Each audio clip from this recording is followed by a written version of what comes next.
Hey, Pat Markford here. Going to do a quick live video. This is what I was talking about, a little bit of snow going on outside. So let me ask you the question, is this a good day to buy a house? Monday and it's snowing. How many people want to go out and look at houses on Monday and it's snowing? Well, if you know somebody and they need to have a realtor, I'll do it. But right now I'm going to talk about 5 different smells that can affect the value of your home. Why? Because when buyers go into those homes, if they smell something they don't like, doesn't matter how nice the house is, they're not going to buy it from you. So went out with Brandon and Tony, my niece, this weekend, and we looked at 12 homes. It was sort of funny because the first 4 homes that we looked at, it had the same smell. And I was just telling them how there's normally these smells that affect the value of the home, and this is sort of like a smelly feet smell. And finally we realized here it was every time that Brandon took his shoes off, that's what it just smelled up the house. So from that point on, we told him to wear his shoes, and then everything was okay. That's just a joke. That was Brandon's joke, so don't get mad at me for saying that, Brandon. That's going to come back to haunt me. Okay, the first smell was a chemical smell, and that's when somebody decides to do the hardwood floors, or they put in new carpet or paint. Sometimes it's good to let it air out a week or 2 before you put it on the market. We saw 2 houses where the smell were really, really bad. You couldn't even be in there for longer than 2-3 minutes. The second one is actually a pretty bad one, and it's in about 20% of the homes, and that's the mold.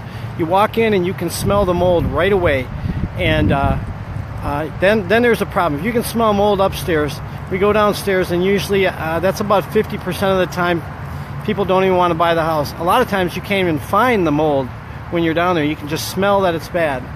The third one is cats and dogs.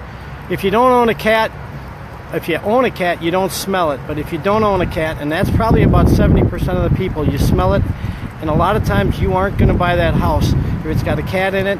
Dogs are a little bit easier. They don't have quite the same kind of smell, but you can tell a dog smell in a house too.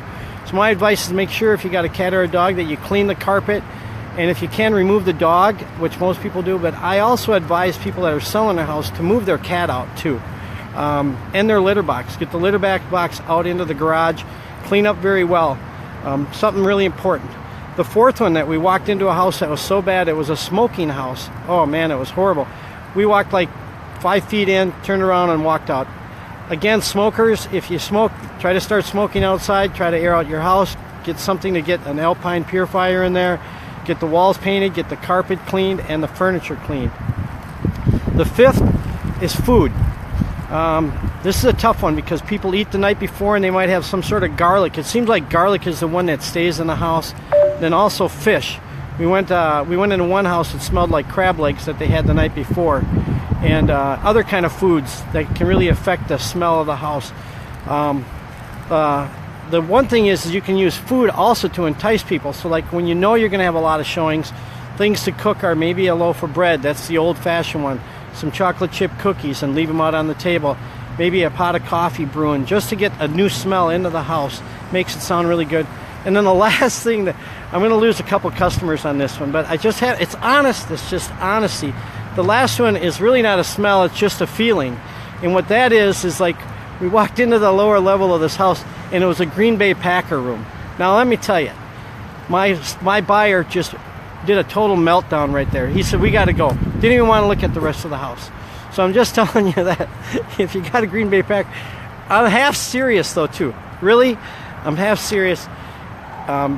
Take down some of your stuff. If you're a Chicago White Sox fan, not White Sox, but a Chicago, what is it, Braves or whatever their hockey team is, take down that stuff, and also take down Green Bay Packer stuff, because I'm going to let you know when you're selling your house, some people might have a problem with it. And I know it sounds funny, but they'll just walk right out.